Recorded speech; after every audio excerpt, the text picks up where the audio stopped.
आज हमारा पंकज भैया के तिलक आयो।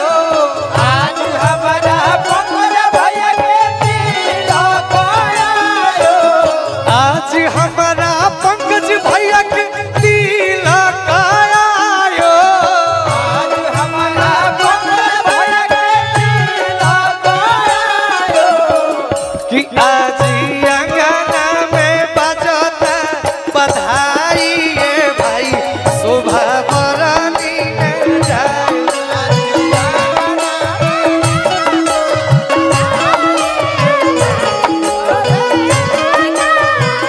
कि आज अंगना में बजता बधाई ये भाई शोभा बरानी में जाए।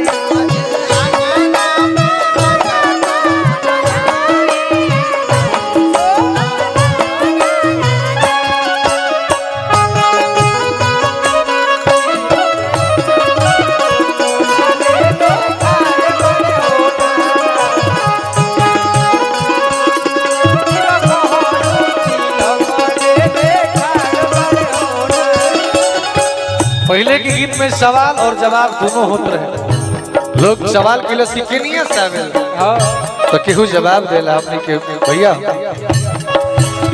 पूर्व से आवे लाला वंगा बरिया, पश्चिम से सुपारी बरिया।